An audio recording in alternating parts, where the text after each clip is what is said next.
A general history. As you step into the grounds of Guildford Castle, you're in the presence of almost 1,000 years of English history. Standing on this spot 900 years ago, you would be at the bottom of a deep ditch, staring up at a steep-sided mound carved out of the chalk landscape.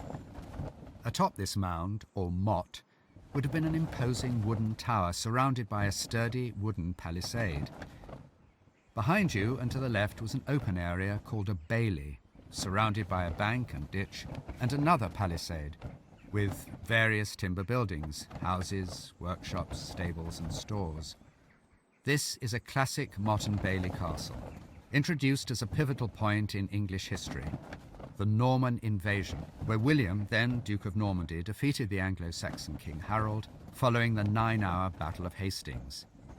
The following years were marked by tumult and rebellion, and Duke William, known later as William the Conqueror, pursued an energetic strategy of castle building to consolidate his victory and dominate the defeated Anglo-Saxon populace. These were the first castles England had known, and were far from the romantic depictions of later medieval castles. To the populace, they were alien military structures, whose principal design was to overawe, control, and intimidate. They were deliberately placed in prominent, elevated positions, not only to better aid defense, but also to serve as an ever-present symbol of the power and dominance of the new Norman order. Close to 500 such castles were built at important towns and other places of strategic importance in the decades following the invasion, transforming the medieval English landscape. Guildford Castle, and the many others like it, therefore stand at the dawn of a new medieval era in England, marking the arrival of a new culture which over the coming centuries would make a profound and indelible mark on life in the British Isles.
The bridge. You're now standing on the bridge, which gave sole access to the Tower Keep. The path to your left traces the line of the original ditch, then much deeper and narrower, and which continued to your right to surround the entire motte.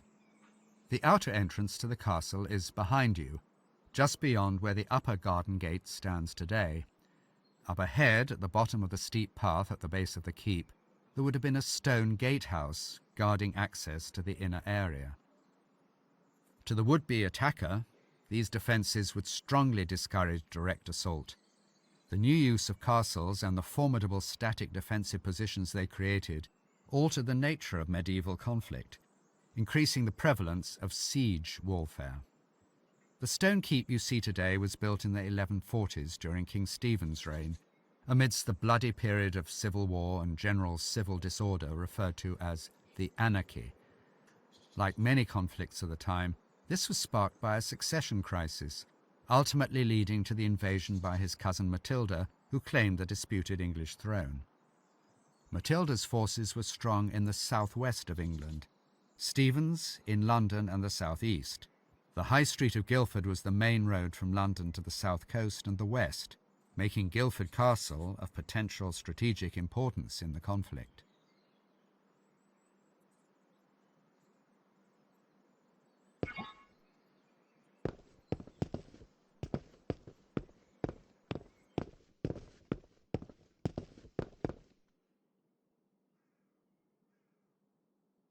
Construction of the stone keep. The wall in front of you is built of local stones, chalk and flint, and two types of sandstone. Chalk was used for the rubble filling of the walls. The much harder yellow-brown stone was used for the facing. Another variety, which could be shaped, was used for the corners and other details. The lower levels of flint and diagonal stones are restoration work of the 1830s, copying the medieval work higher up. Originally, the whole tower would have been plastered over and whitewashed, a common finish for the medieval period. The white facade would appear bright and accentuate the prominence of the castle in the landscape, enhancing its status as a symbol of royal power.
The ruined Bailey buildings. The single wall next to you is either the end wall of a great hall or a passage made from this hall to the King's Chamber. The hall was a huge structure now beneath the houses beyond. It had columns painted to look like marble, stained glass in the windows and wall paintings of religious scenes, and was the centre of royal life for all of the castle's residents.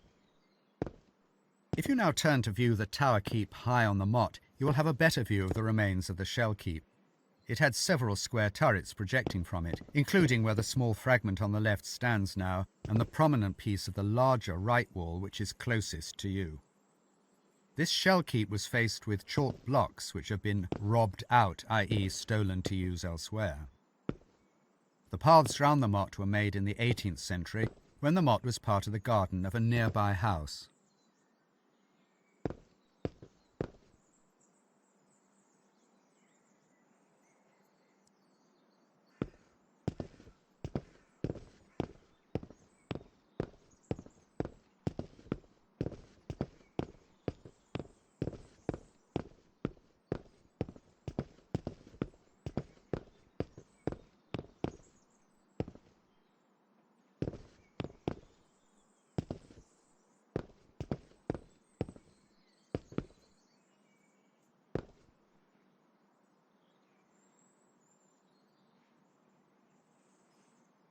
The King's Chamber.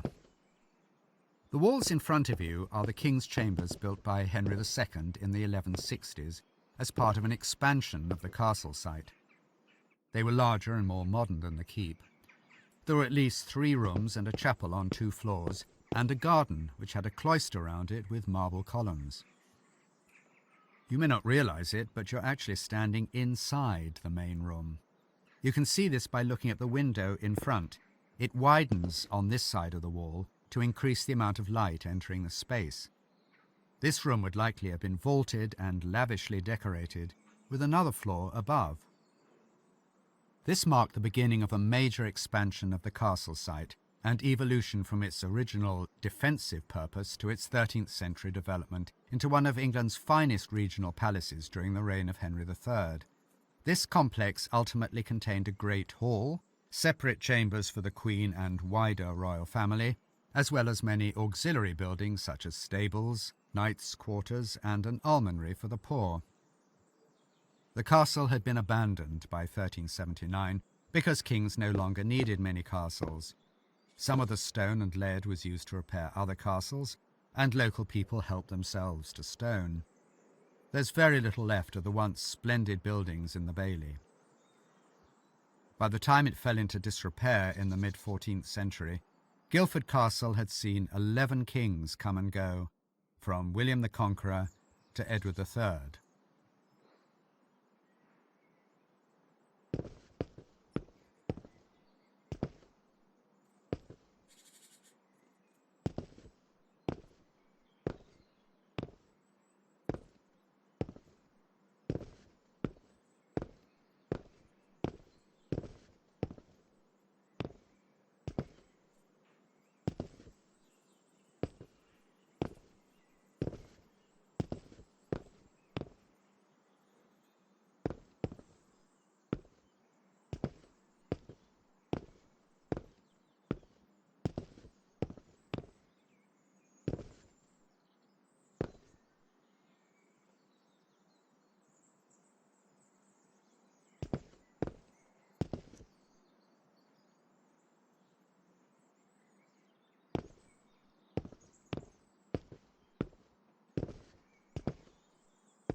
The public gardens.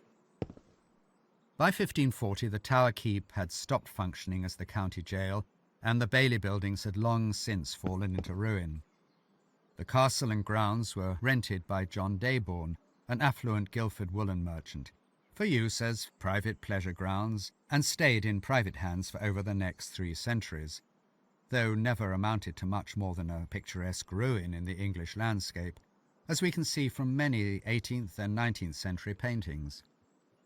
In 1885, the local council purchased the site and over the next 3 years landscaped it into a typical Victorian public park for the benefit of the local people, a use which it still retains today.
the development of the castle. The first tower keep looked quite different from the one that you see now. It was a wooden military structure whose main function was to house a garrison of the early Norman invasion troops. Whilst the threat of native rebellion subsided in the decades which followed the conquest, the possibility of conflict in England remained ever present.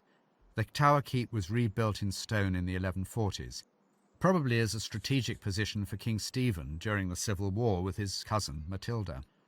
Following the reconstruction, the keep came to be used as the king's private residence when in Guildford. It was a bold statement of royal power, facing the main road from the west to the ford across the river. The main entrance was at first floor level, which was typical for houses and castles of this period. A staircase led up to it, possibly enclosed in a stone or timber forebuilding. The doorway is very plain, suggesting that the keep may have been built in a hurry. There was a ground floor and a first floor. Later on, a second floor was added at an unknown date, taking it slightly higher than the level you see today. The battlements or crenellations of the first floor can be seen just below the high brick window. Sometime around the year 1200, it seems that the king no longer resided in the Tower Keep, but in separate lodgings newly built in the Inner Bailey. The keep again changed its purpose, this time to the county jail for both Surrey and Sussex, a function which it performed for the next 3 centuries. The king moved out, and his sheriff moved in, administering a harsh justice over a wide area of southeast England. In about 1540, the castle was rented by a local wool merchant who used it as pleasure grounds. He planted gardens and orchards and probably started the bowling green, which still exists. The brick windows, fireplaces and chimneys were added to the keep by him and remain the final developments which are with us today.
Wardrobe chamber. Originally a door led to this chamber in the wall where the king's clothes and jewels were kept. At the end was a latrine which emptied out onto the path leading up to the motte. The large hole in the north wall you see today was for a fireplace inserted in the 16th century.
The antechapel. This passage is the antechapel and was the only access to the chapel round the corner. Both had elaborate architectural decoration, but it only survives here in the antechapel. The blind arcading with round-headed Norman arches is made of smooth chalk. The carved capitals, the features between the top of the pillars and the bottom of the arches, give the best hint of a date in the 1140s. There's a lot of medieval graffiti on the chalk, probably carved by the many generations of prisoners when the keep was used as the county jail. The prisoners were in the castle awaiting trial. This might take years.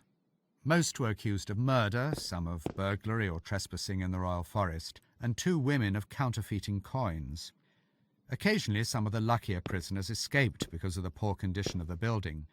For those who did not, the common punishment was the gallows, a short and fateful journey across the river and up to the hillside.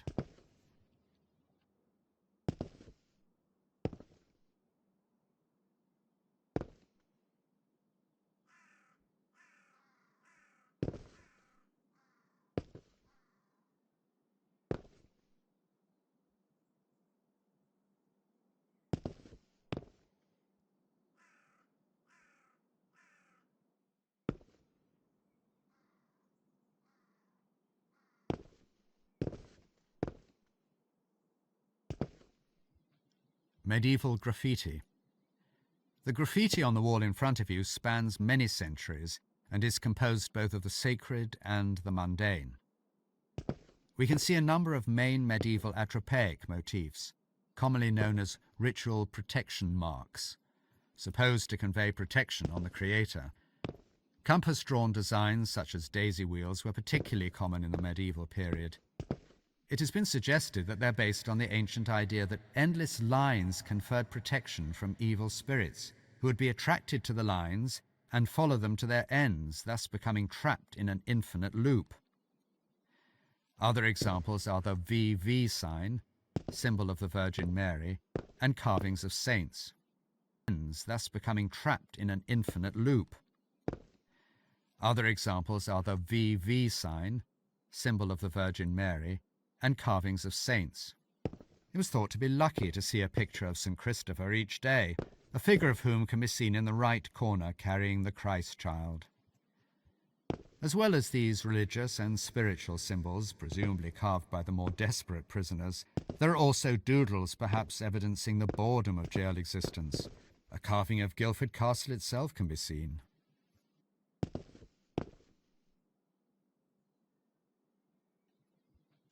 Medieval graffiti.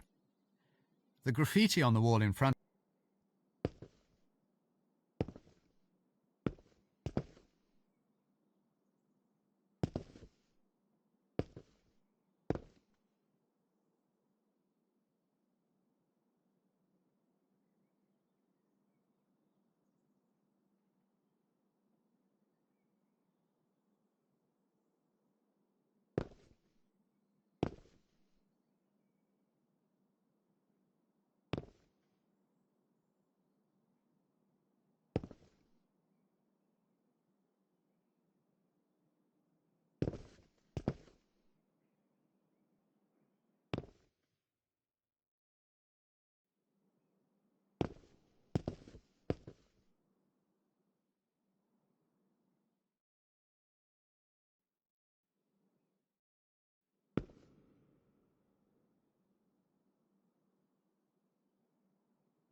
The chapel. You're now stood in the small chapel, a space for the king's private prayer. Originally, this room would have been much more elaborately decorated, with the same architectural features as the antechapel to your right. The walls would have been painted in bright colours. To the left is the east end of the chapel, where the stone altar would have stood. You can still see the remnants of its base, which is now just rubble. If you look up, you can see the outline of the canopy which enclosed the altar space. This would have included a crucifix and candlesticks, and possibly a reliquary holding holy relics. The large entrance to the chapel today is not original. The only entrance to the space was through the small door to the right, accessed via the antechapel. The large window is also a later addition, with a small blocked-up window to its left illuminating the altar space.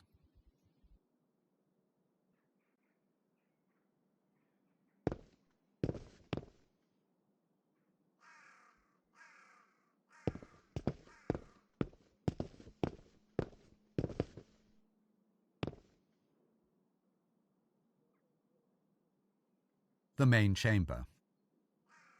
Upon entering the keep via the narrow passage behind you, 12th century visitors found themselves here in the most important room in the house, the main audience chamber.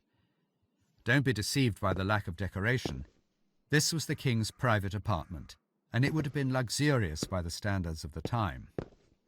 The walls would have been colourfully painted and draped with bright, elaborate hangings, the interior furnished with a striking polychrome furniture fashionable in the period. The king's bed was probably in this main room, which also functioned as a living room. The large windows show that defence was not so important here. Originally, steps led up to them and people could sit and gaze out. Feel free to explore the medieval interior. You can return to the modern keep and continue the experience via the hotspot.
The Shell Keep.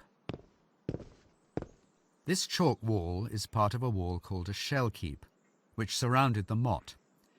Another section can be seen to the right, projecting out as a rectangular turret. The rest of the wall has fallen down. The shell keep was probably built before the stone tower keep, probably in the 1120s, to reinforce the defences of the original wooden structure. It would have been a formidable defence, towering up to 10 metres from bottom to top, and faced with smooth rectangular chalk blocks. All that is left today is the rubble filling. Shell keeps became a feature of medieval castles, and in many cases formed the first evolution from early defensive structures to larger scale, more complex designs. By the end of the 12th century, there are at least 21 of them in England and Wales, including the Round Tower at Windsor Castle.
The pillory.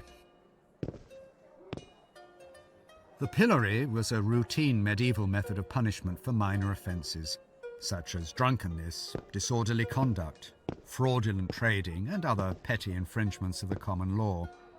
Sentence would have been passed by the town bailiff, and the offender would have had their head and hands clamped in between the holes in the board for several hours of the day. Public humiliation was the principal goal. The pillory was sure to be placed on a very prominent spot in the town, ensuring maximum visibility to the largest possible number of onlookers, who were encouraged to jeer, heckle, and throw whatever unpleasant projectiles were to hand.